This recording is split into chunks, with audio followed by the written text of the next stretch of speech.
ഈശോ മിശിഹായ്ക്ക് സ്തുതിയായിരിക്കട്ടെ. അടുത്തു തന്നെ ജെറുസലേമിൽ പൂർത്തിയാകേണ്ട അവന്റെ കടന്നുപോകലിനെ കുറിച്ചാണ് അവർ സംസാരിച്ചത്. വിശുദ്ധ ലൂക്ക അറിയിച്ച സുവിശേഷം അധ്യായം 9 31 തിരുവചനം. താബോർ മലയിൽ പ്രാർത്ഥിച്ചുകൊണ്ടിരുന്നപ്പോൾ ഈശോ ശ്രവിച്ചത് താൻ പൂർത്തിയാക്കേണ്ട സഹന മരണ ഉത്ഥാനങ്ങളുടെ കടന്നുപോകലിനെ കുറിച്ചായിരുന്നു. നമ്മുടെ പ്രാർത്ഥനാ സമയങ്ങളിൽ നാം ശ്രവിക്കുന്നത് എന്താണെന്ന് വിലയിരുത്താം. നമ്മുടെ ജീവിത വഴികളിൽ നമുക്കും പൂർത്തിയാക്കേണ്ട ഒരു കടന്നുപോകലുണ്ട്. ചില സഹനങ്ങളുടെ, ത്യാഗങ്ങളുടെ, ഉത്തരവാദിത്ത നിർവഹണങ്ങളുടെയൊക്കെ കടന്നുപോകൽ നമ്മുടെ ജീവിതത്തിലും ഉണ്ടാകും. അവ പൂർത്തീകരിക്കേണ്ട ശക്തിക്കായി നമ്മുടെ പ്രാർത്ഥന നമുക്ക് ഉപയോഗപ്പെടുത്താം.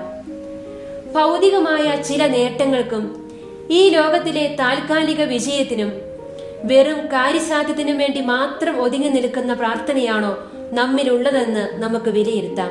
ത്യാഗത്തിലൂടെ, ക്ഷമയിലൂടെ, സ്നേഹത്തിലൂടെ, പരാതികളില്ലാത്ത സഹനങ്ങളിലൂടെ പൂർത്തിയാക്കേണ്ട കടന്നുപോകലുകൾ ശ്രവിക്കുവാനുള്ള സമയമാകട്ടെ നമ്മുടെ പ്രാർത്ഥനാ വേളകൾ.